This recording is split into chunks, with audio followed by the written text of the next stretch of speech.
Great, me too. Hi y'all, I'm AJ Nieto and I'm a skin nerd. Talk your phone, that microphone. Hopefully you heard that. So I'm here to talk to you about the fundamentals of skincare. I'd love us to all give it up for Kate, crushing it on the curling, love that. And thanks so much to Vaughn and to Greatly for hosting this.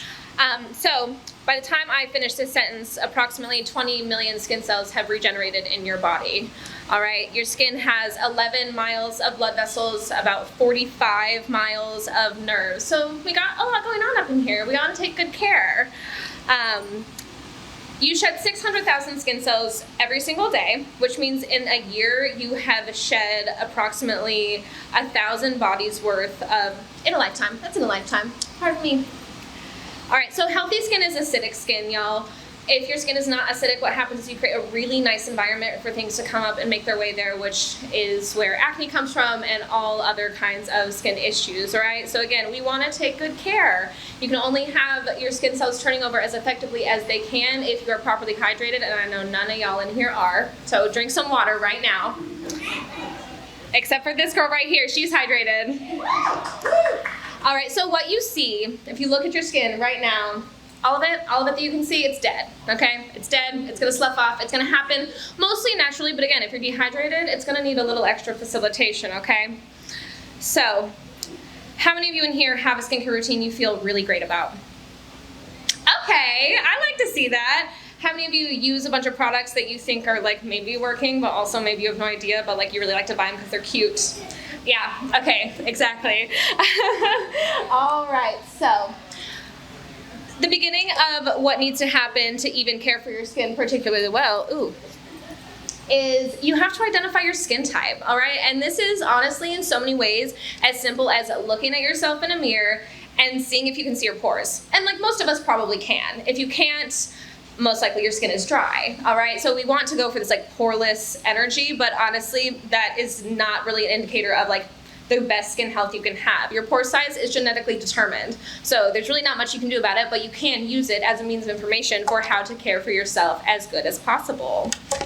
So right, your dry skin, it might be flaky, it might be a little scaly, it might be a little bit rough. There's great ways that you can help manage that. If you're oily, you might be a little shiny, a little greasy. You might have, again, those big pores. That's okay, it's normal, it's good, it's healthy. That is how your skin is getting the moisture into your face. You think you have blackheads on your nose? You don't. They're sebaceous glands, and they're there because they are literally the thing that is responsible for bringing the moisture to the surface of your skin. Love them, be nice to them, cleanse them, but they're okay. It's good that they're there.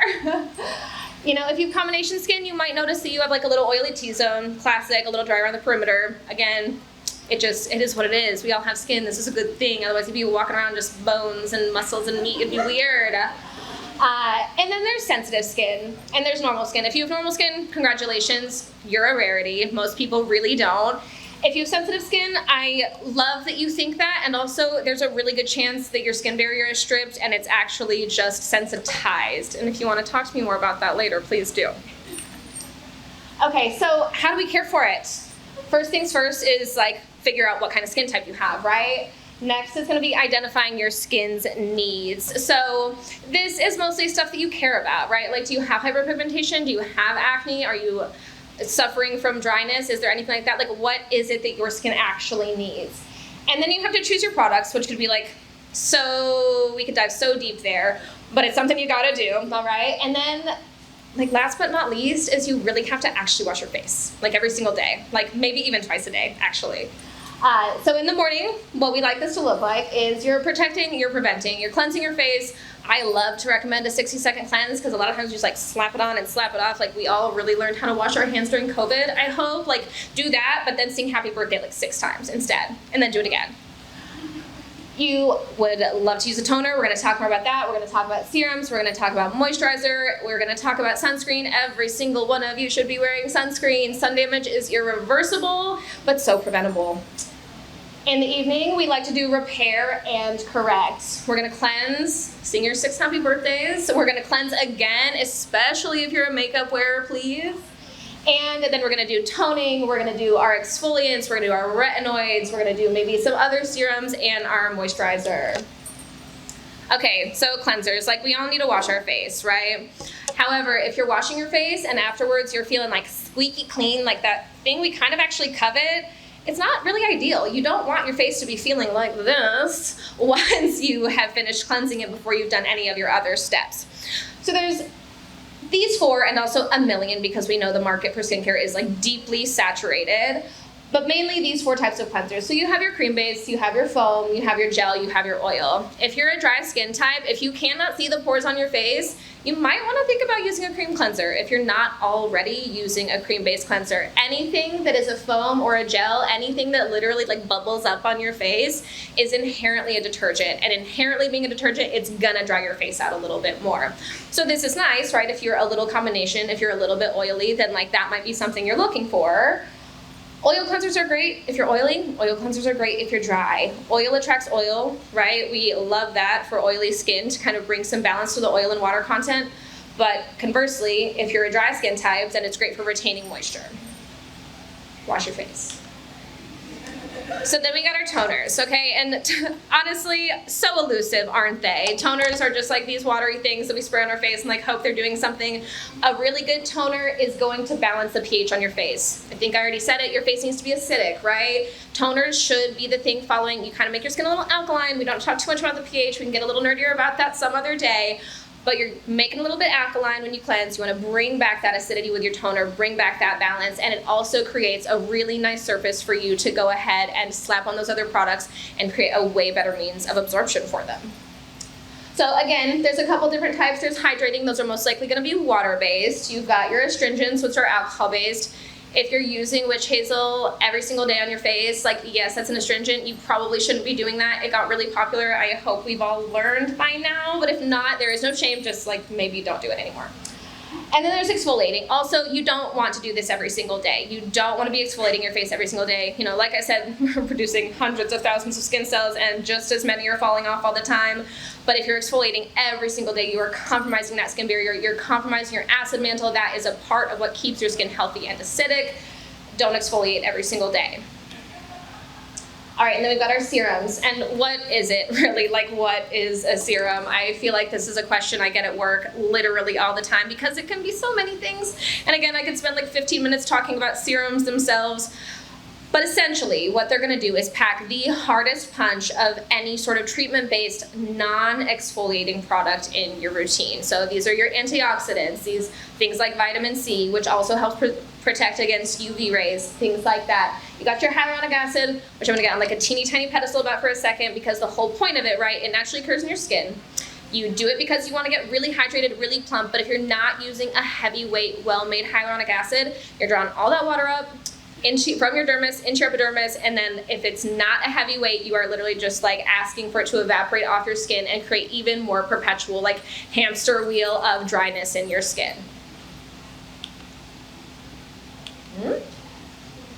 Oh no, we've been working. Here we go. Okay, and exfoliating. We love exfoliating, but we don't love it too much. So it's gonna help with the penetration of your products. It is either a physical or a chemical means of like sloughing off those dead skin cells, right? How often should you do it? Maybe more than you do, maybe less than you do, at least once a week. If you're not doing it, if you haven't ever exfoliated in your life, starting once a week is a really great way because what you don't want to do, you probably have a pretty decent barrier at this point. You don't want to go and messing it up. If you're exfoliating every single day, if you have lactic acid, glycolic acid, all kinds of things in your cleanser and in your toner and in your serum and in your moisturizer, you're messing up your skin barrier and you can pull it back, right? We want to do it, we want to assist in this process, but what we don't want to do is just create an environment where we're totally damaging our skin barrier. So there's chemical and there's physical. Chemical is kind of like a name. We've got lactic, glycolic. I mean, there are acids for days. Salicylic is the only oil-soluble acid, which is why it's considered a beta-hydroxy acid over an alpha-hydroxy acid. So those are all water-soluble. Salicylic is oil-soluble, which is why it is kind of like a really great choice for if you're an acneic skin type. You also have physical, great if you are that dry skin type. I do think we've all learned by now that anything nut-based is like really not great and it's creating micro tears in the skin, and we do not love that. That is damaging your skin. I like to point to jojoba beads as a thing that is fantastic for physical exfoliation. They're round, they're cute, they're tiny, and they don't hurt your face. And then we got retinoids, another very, very hot topic, okay? So there is so much to say about retinol.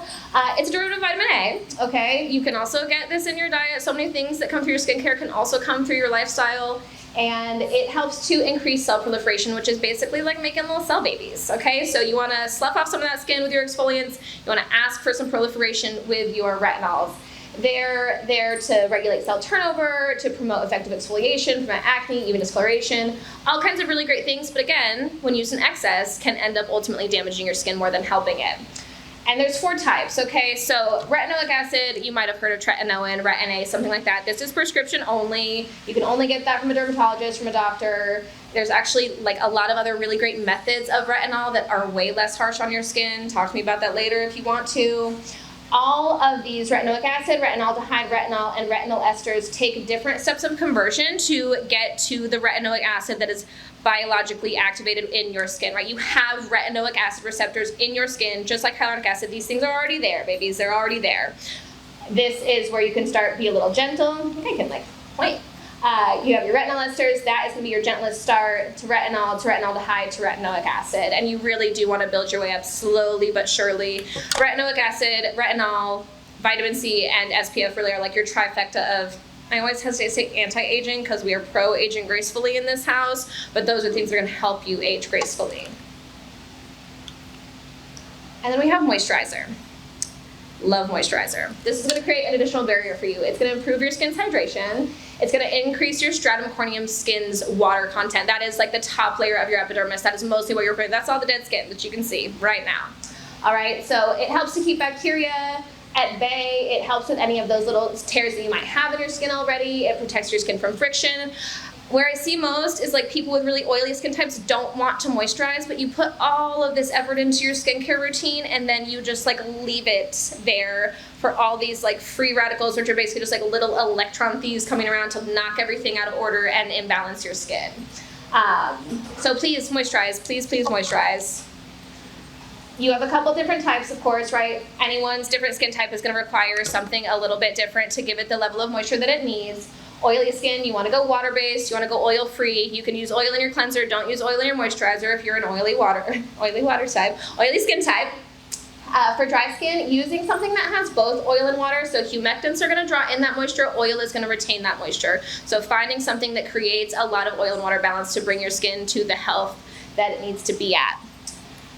If you're normal combination, if you're sensitive, a lot of this has to do with choosing based on your skin's exact needs, which brings me to the fact that like it all does come down to the relationship with your face and being in relationship with your face. The reason there's a million products, the reason it's so hard to navigate is because anyone will throw anything at you and it's really up to you to create the relationship in your face so you know what you need and you know how to meet those needs. And sunscreen. We love sunscreen, okay? There's 2 different types.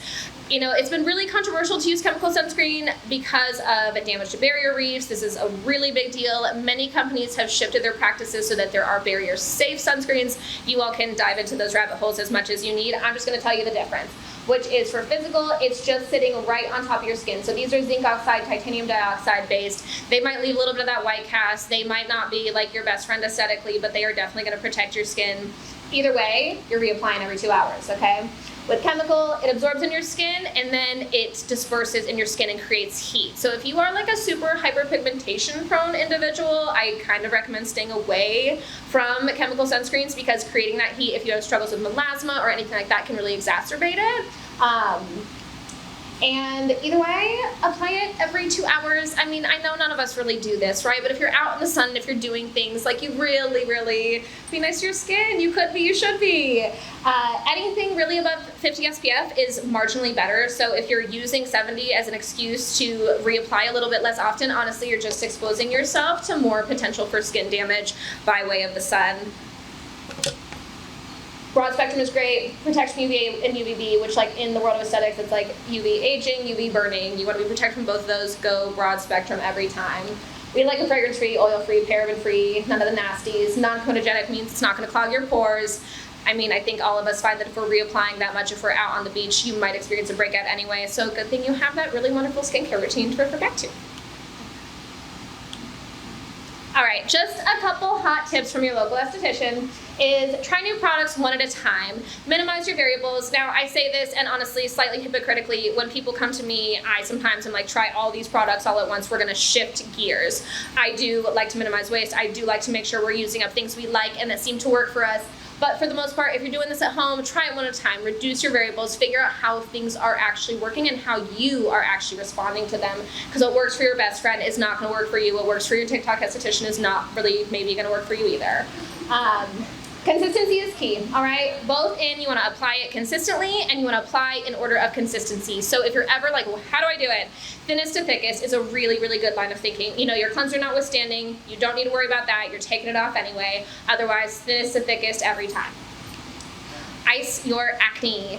You know, compulsions exist. There is no shame in picking if it's a compulsive thing for you. That's another journey entirely. However, if that's not your bag, don't do it. It spreads bacteria. It forces existing bacteria further into your skin, which can compact your pores. It can also create problems with expanding pores, right? We already know that that is genetically given to us. We can't really change our pore size, but we can go in and like let things do their work and sometimes end up with something that's just like a little big, and it's probably going to stay that way unless you go and get some microneedling. Another thing I like to recommend is brush your teeth first. And, you know, I also, a little bit later here, I'm going to tell you, you also don't have to do that, because if all you need to do when you get home is wash your face so that you do it at night, then just do it in whatever way that works for you. Because, again, ultimately, what is sustainable for you is the best skincare routine for you. And wash your pillowcases, like at least once a week, please. Wash your face at night, wash your pillowcases, clean face, clean pillowcase. We love to see it. These are two little resources that I recommend giving a quick Google, like saving in your phone. This is something you can look up every single individual ingredient, and when you look at any skincare bottle that you're using, you are gonna go, it's from highest content of what is in that skincare to lowest content. So if it's getting pitched to you as a retinol, and retinol is like the third to last ingredient in there, like yeah, there's retinol in there, but it's probably not actually doing what retinol is supposed to be doing. I like this one because you can upload entire ingredients lists and see the percentage of like kind of worst to best. So if you're looking for a quick resource, be like, is this even like good skincare? Is this even fine? If you're going over the counter with your skincare, refer to some of these resources. Because again, I mean, it's just, we are inundated with marketing, and it really is a little bit tough to look beyond that, but we are so smart and nerdy here that we can do it. Okay, my little recap.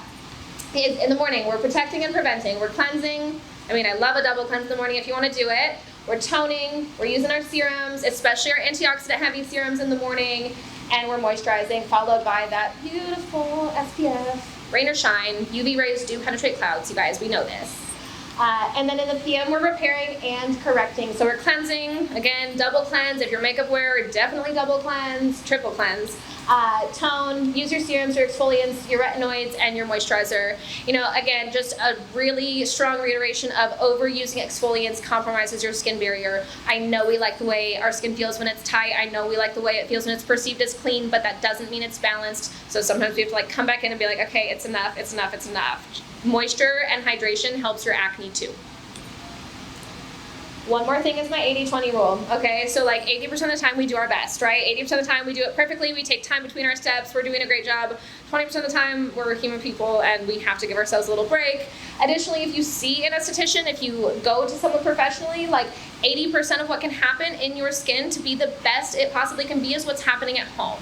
We can help you, but if you are not having a diligent home care routine, we're always gonna be limited in the resources that we can provide for you and in the progress we can make in your skin.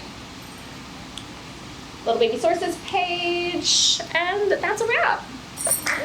Okay.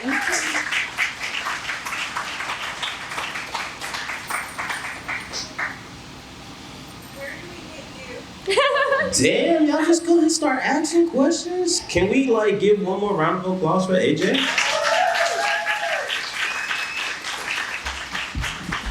Just because people just wanted to start asking questions without raising their hand. You know who that person was in class, right? That one that just started talking out.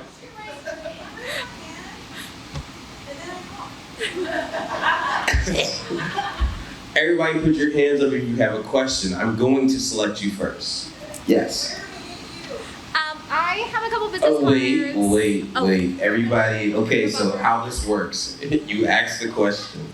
I repeat the question on the microphone because we also have some recording going on. and then I turn the mic over to you. And then I'll answer. But also, I have to make sure I make this announcement. If you got your Eventbrite ticket, can you please pull that up and raise your phone in the air? Everybody that got your Eventbrite ticket, there's 1. There we go. 2, 3, 4, 5. Awesome. Because you guys get to get these things. Thank you, everybody that got Eventbrite tickets. Shut the front door. Yeah, right? Look, it's all good. Most people know Nerd Night is the last Thursday of the month, but I've always been encouraging, and I have been since I started to host this thing, to get Eventbrite tickets. And the reason why I encourage to get your Eventbrite tickets is because when presenters decide to bring things here, it's prioritized to the people that took the initiative to get a ticket. I'm glad people show up, but tickets and initiative allow you to get things. So back to your question. Where do we get you is what you just asked. I guess I should have put my Instagram up or something, but you can follow me at Ace Esthetics. Ace Esthetics, ACEESTHETICS 502. I have like 2 business cards, but come and talk to me and we can get connected. Sweet. Next question. Let me see some hands. You.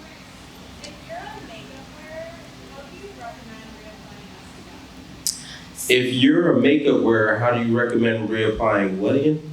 SPF? SPF, cool. It depends on a lot of things, which is also going to be my answer often with skincare things. But for you, are you like a full face foundation wearer?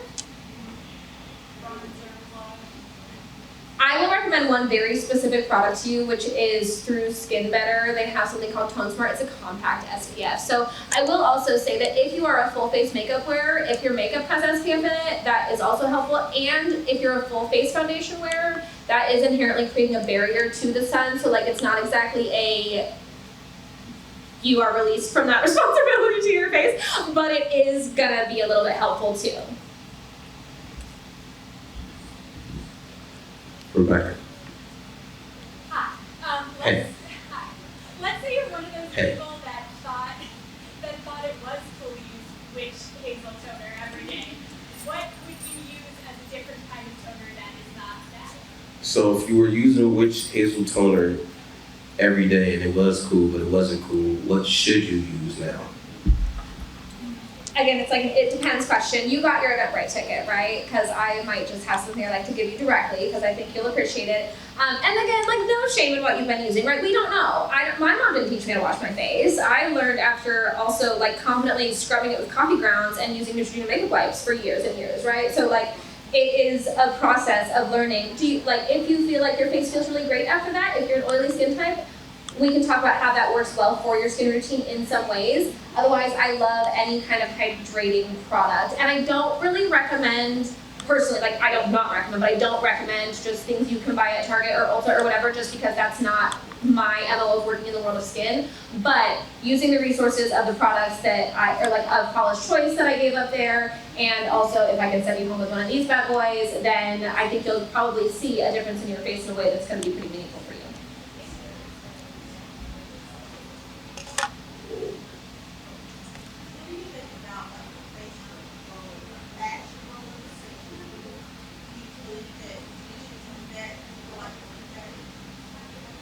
I heard lymphatic, I heard facial rollers, I heard what do you think about?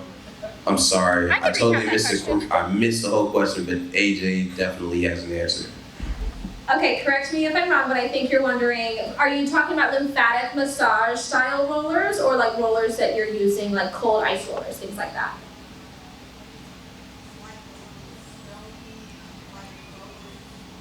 Stone rollers. I think with anything like that, if you're doing a little bit of research and you're finding that there's actual impact, this is where I like to come back to, do you feel like it's making a difference? Is it bringing you joy anyway, even if it's not making a difference at all? But there is a lot of good research behind lymphatic drainage, lymphatic massage, using cold on your skin.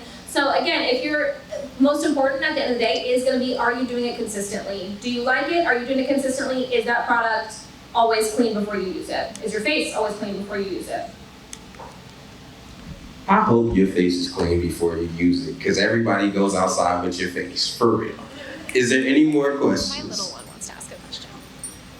My little one.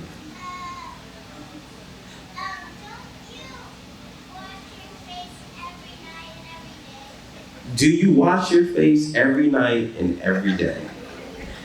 I do, and I do recommend it. You know, a lot of people, and even I sometimes have been like, you know, don't worry as much about washing your face in the morning. If you're gonna choose once a day, do it at night. Take the nasty day off of your face, go to sleep with that clean face, on that clean pillowcase. But like if you have pets in your home who are sleeping near you, in general, just like we live in the world that's gross, so you're gonna benefit from washing your face in the morning, you just straight up are. And if you wonder how much you're gonna benefit, just try it for a week straight. Just wash your face twice a day and see if you notice a difference. And if you're like, cool, you won't feel that way probably, but if you do, great, then go to nighttime only. But yes, I wash my face every night and every day. Y'all do know that she just said, do not let your dog sleep in the bed with you. Do not let your cat in the bed with you. That's the first thing that I was thinking about, like, yeah, your pet's sleeping, no. Because that's, what'd you say? What word did you use? I didn't say don't, I just said if you do, wash your face. It's gross. The word she used was gross. I didn't say sleeping with your dogs is gross. Don't come for me. All right, we are at 8:17. I got time for one more. Is it one more question? Or Mark, did you have your hand? Or are you kind of like? Yes. What about the Korean slug secretion? All right, so we have time for two more questions. So Mark's Korean slug secretion. What about that? Are you talking about snail mucin? Yes. Okay. The data is iffy. It's not the worst, it's not the best. So everybody that knows about that, that was your answer. Everybody else that has no clue, I'm right there with you. I'm right there with you. And then is there one more question before? Yes. Combination products, like, is it better to have SPF and moisturizer separate, or like retinol to make you burn? Like, What is the best combination of products? Is that the question? Is it better to is it better, or what's the best combination, or what do you recommend? If you're drastically combination, like super T-zone oily, super dry around the perimeters, yeah, you can use different products on different parts of your face and really customize your skincare routine. Most people don't have it that dramatically, in which case going for anything a little middle of the road. A lot of skincare lines do kind of dry to normal to oily, so playing around in each of those worlds and finding them. But if you're experiencing it on a really drastic level, yes, only apply retinol to your T-zone. Like moisturize on, moisturize your whole face, but use a heavier moisturizer around the perimeter if you feel like that's necessary. It's a little high maintenance, right? That's when it gets to be like, you can do as much as you want. But if you find products that seem to bring good balance to your oil and water content, then that issue will probably help to resolve itself. Everybody give a round of applause for AJ.